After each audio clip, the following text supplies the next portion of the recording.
Your first question will come from Jason Kersey of The Athletic, and then we'll go to Joe Bettner. Jason? Okay. Hey, Caleb. Good to see you again, man. How are You you? as well. I remember talking to you after the Peach Bowl, and you were very passionate about how this was your defense now, and this was going to be your year. So I'm just wondering when the same thing happens again, and you're going through that again, how difficult was that, and how much did you think about just going ahead and maybe taking the leap into the NFL? You're, can you clarify, like, Sure. when you mean, like, you said thinking about the NFL, when are you Oh, asking that? just at any point after that second, after it happened again, did you give any thought to just going ahead and getting ready for the NFL, or were you always going to come back for your sixth year? Oh, okay. Yeah, that makes more sense. Yeah, I actually was always going to come back. I think even that day I talked to Coach Link about it, and it was pretty much kind of like, uh, well, you can come back and do whatever you want, and we'll of course hold a spot for you. And so I pretty much knew right then, okay, well, that's what I want to do. I've always wanted to get the senior season in, and so now 3 years later from it, hopefully I can do it. Thanks, Caleb. Yes, sir. Okay, Joe Bettner, Norman Transcript, and then Ryan Aber. Hey, Caleb. I just want to ask you, being the guy that's kind of seen the defensive growth from when he started to now and getting into, spring practices and didn't have them last year. Is there a noticeable difference just with this offseason compared to maybe 2 years ago when you were going through a full offseason to maybe what you're just seeing as far as the growth of this defense is? Yeah, I'd say the biggest difference from the off season, the COVID off season, and this one would be just the camaraderie with everybody. Everybody is pretty much, the, I guess, building a brotherhood, and you can feel it, especially in the linebacker room. In all the years I've been here, linebackers as a unit, we have not been this close, and it's as honest as I can be. Even with my big bros, I was close to the Jordan Evans, the Obos, but it wasn't the same as what it is right now. Everybody's really supporting each other and being genuine about it. There's no hating behind closed doors or anything. And so I think that this off season of growing together, pushing each other each and every day, I think that's been the biggest difference. When we're all separated all over the country, we're on meetings together and we still get jokes in and still get opportunity to build and grow together that way, but it's not the same as being there face to face with each other each and every day. Gotcha, man. Thank you. Ryan Aber of the Oklahoman, and then Eric Bailey. Yeah, Caleb, how different was this rehab than the first one? And maybe what were some of the toughest things about this one that maybe were unique to this injury and this rehab situation? I think the main difference is the timing of when it happened. The first one happened in spring, and so then I had the opportunity to come back at 6 months, and so it wasn't rush per se, but in my mind, I really wanted to come back and play. I really wanted that opportunity to get more film and make plays, play inside after I had almost done it my junior year, but then end up playing outside and then practice it all spring and then getting hurt in the middle of it. And so I think I really just wanted to play those games. And so the speed of doing everything I was doing 2 rehabs a day, doing everything that I could. And now it would be, okay, you do a specific type of rehab and then another one. Everything's more specific to and planned, I guess, in this one, just because in August, well, I missed the entire season no matter what. So then, I mean, I got hurt, 3 weeks before season started or something like that. And so I missed the entire season no matter what. There's nothing to basically over push myself for other than being healthy and getting ready for spring, getting ready for fall and doing what I need to do. And so I think just less stress level on myself. And I think, honestly, I think that helps a lot with healing. You're less stressed and you're taking your time. You're listening to your body. On good days, you push yourself really hard, and on bad days, you don't do it as hard. And so I just think having less stress and overall just being patient and listening to my body are a couple of different things that I've done. And then medically, everything is pretty much pushed back a couple weeks with different clearances and stuff like that. Appreciate it, Caleb. Mhm. Eric Bailey, Tulsa Whirl, and then Bob Prisbillo. Caleb, it's good to see you again, man. Thank you. Just about the injury itself. When did it happen? Was it contact, non-contact? And did you know right away that it was serious? Happened in, I think, 7-on-7 at practice in fall camp, middle of fall camp. And then I wrapped somebody up, but I had a hard cut right before that and then wrapped somebody up. And so I don't know. I guess it technically was contact, but I don't think that's what it was that like made it pop. But yeah, I knew what it was right away. I actually jogged off of it, so I was like, okay, maybe I'm good. But then when they did the little test that they always do, and I had experienced it already, I already knew. And so then yeah, that was pretty much how it went. Caleb, it's good to see you again, man. Have a good week, okay? Thank you. You too. Bob Prisbillo, Sooner Scoop, and then John Hoover.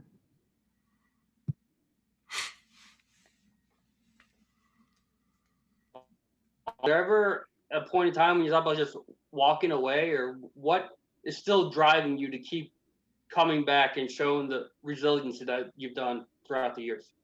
I've never thought about walking away from football. Definitely no. The only time it's ever come up is when people have asked me. Like I've been like, I guess that's something I could think about, but how I grew up, that's not how it is for me. How I was raised, how my mom raised me, all the guys I grew up around, all the Fresno guys, the DB Guru guys that I grew up with, and even the guys I play high school with, like it's kind of a mindset where you go until you're told you can't go, and that's just how I grew up. Now, of course, now I'm older and I can make my own opinions on things. I don't live with all those people, and so I understand. But that the quit was never in it. What motivated me was I was starting when I tore it again. I had come back from it in the injury once, and I was starting over amazing linebackers. My linebacker room right now are full of guys that are really good.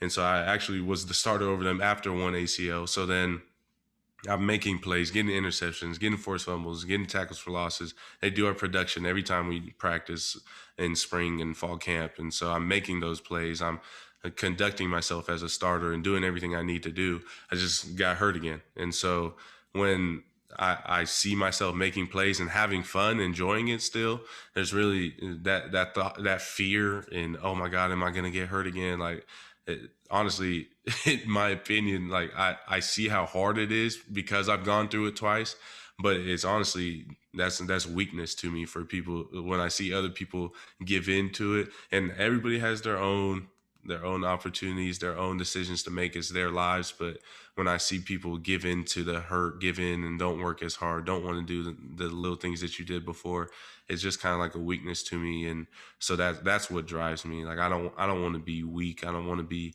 somebody who gave into something that was hard just because it was hard. And I don't want to stop playing football because I love it and I'm still good at it. And so those are pretty much the main things I could give you from that. Okay, let's go to John Hoover with SI Sooners and then James Hale. Really, really good stuff, Caleb. I want to explore that a little bit further. You talk about your drive to get back. Jason White, for instance, used to talk about how the hardest part of his back-to-back knee injuries before he won the Heisman was being away from his teammates, rehabbing those knees. He was in the training room when they were out there on the practice field. Was that hard for you as well? Those dark times, those quiet moments, and then is that which drove you then? Is that what still drives you to get back right now? Yeah, and I can tell you guys a little in depth because I obviously know you guys. I've worked with you guys, and so I mean, you'll probably get a little more out of me than you would other guys. But when you're doing rehab and when you're going through everything, it's honestly you could categorize it as depressing. Like it makes you feel it's very hard. That's why I said when people do quit, like I get it, but for me, what I told myself was that's weakness because it is hard. It is very hard. Every single day you get up, everybody goes to practice, everybody's making plays, getting their production. You're never on any film, but you have to watch every single film cut up. You're never in any of the groups laughing because half the time you don't get to go to meetings because you're doing something with rehab or seeing a doctor here or doing that here. So then you're out of the loop with that. Guys will even forget you sometimes, like in the group message or texting you, especially when you're like the 6-year senior. And so, yeah, it's really sad a lot of the times. I even with a couple of guys would be like, "Oh yeah, you're joining the outcast group once you're injured. Like, yeah, you're part of the outcast. You're on the team, but you're not on the team, and it is what it is. You don't get to travel to every game. You don't get to, especially with COVID, you don't get to travel to every game and do all that. And so it is very depressing. But when you do get the opportunity to come back, it's such a relief. And so it's like if you give up in that moment of sadness and pain, that could be your last memory of football. And now that I'm back, I wake up every day and I walk in and, oh, CK, what's up? What's up, CK? Like just walking throughout, and it's just like, oh, like I'm back. Like these are my guys again. And so they welcome you back in, just like how a freshman would come back in. But it's even more because they all know you and remember you. And then you start making plays again and you're like, oh yeah, this is CK. Like, oh yeah, he does do this. Like I remember watching him back when I was in high school. Now he's still here. Now I get to do it with him. Like yeah, I hear all types of stuff. And so I think it's just if you give up in that moment, you're missing out on that opportunity that you have coming up. And so I would agree with that for sure. That's a great answer, man. I appreciate it. For sure. Okay, time for just a couple more here. We'll go to James Hale of KREF and then Chandler Engelbrecht. Caleb, it's always great to talk to you, man, and I'm glad things are going well for you. Caleb, I'm curious because you know you've had the tragedy with the ACLs. You've still played more outside than you have inside in a real game. How's it going in the 7 practices so far? Does it feel natural for you?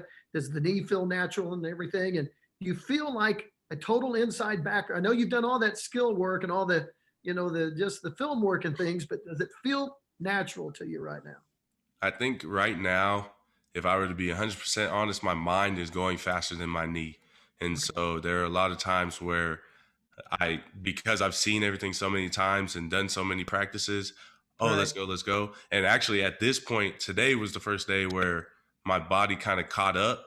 And Good. it's weird how with the knee, some practices you'll be fast and then some practices you'll be really slow and you'll be like, I was just good. And so there's a lot of up and down with it. And it's hard when you're making a play, like your angles have to change one day you're fast, one day you're slow. And so it's hard to do that. But like, for instance, today, like I felt really fast today. And so I was there to make my plays just like a routine I would. And so I think because I've been out and kind of had so much of the coaching mindset, the helping other guys out and then seeing everything for myself and then gradually coming back in and then now being back and playing again, I think the inside, like this is technically my 4th year because my junior year, I also played inside and then went back to outside. And so all the different angles and everything, I'm pretty much used to it now. And it's what I expect when I sit there and go to sleep and I'm thinking about football. I can see the pullers, I can see the wings slicing back. And so I think the inside position, I always have enjoyed it, even that first year. And I'm just excited to get the opportunity to finally showcase it for real. And so, Yeah, I wish you the best of luck, man. Hang in there. thank you. Okay, we've got to keep moving, so we've got time for just one more. We'll go to Chandler Engelbrecht with OU Daily. Hey, Caleb, thanks so much for your time today. Want to go back to your comments on the mental aspect of things with the challenges you've dealt with. You called it depressing. During those times, how did you find yourself getting your mind away from football? What did you do to get your mind away from things? And on top of that, who were your motivators during that period? Who was keeping you in check? Who was making sure you were all good mentally as well as physically during that time? Okay, for the first one, when I first tore my ACL, getting my mind off of football, it was hanging out with the other guys who were hurt.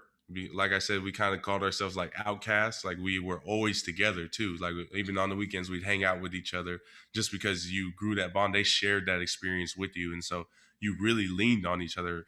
And so like Jordan Kelly, Kenneth Mann was hurt at the same time. Trey Norwood, even on the back end, John Michael. There were so many of us that were hurt, and we already had known each other. We had played together, and so we really leaned on each other a lot of the time. And then this second time when I tore my ACL, I was pretty much alone a lot of it. Justin Harrington was there with me, and so we got a lot closer for sure. But I actually got a dog this time, so that took my mind off it a lot. I got a little Australian Shepherd, and yeah, so I added to my little family. And I was living alone the second time, and so I was like, yeah, I got to do something. I don't even have a roommate here, so I got to have somebody. So then I went and got a dog, and then the second part of your question, who was checking on me? It was I now live with Jordan Kelly, and so he was checking on me every day. We've gotten really close. It's funny. Everybody thinks we're actually related because we're both Kelly, but his is spelled different.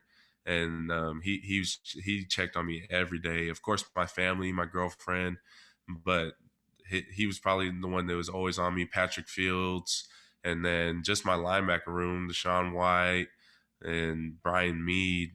Those guys I've been really close with. Brian came in with me, and he lives down the street. So I mean, we're all in that tight knit group as well. And so, yeah, those guys I'll always thank them for the rest of my life, just because they were there, especially when I was living alone and going through it. And they came and even hung out with the dog and helped me out with the dog if I needed it. And so, yeah, those would be the guys for sure. Very quickly, what's the dog's name? Koa, Koa. Awesome. It means brave, and she's a very brave dog for sure. Thank you so much, man. Have a good one. Sir, thank you. Hey, that's great stuff, Caleb. Really Thanks, appreciate Caleb. it. All right, y'all. Thank you. Thank you.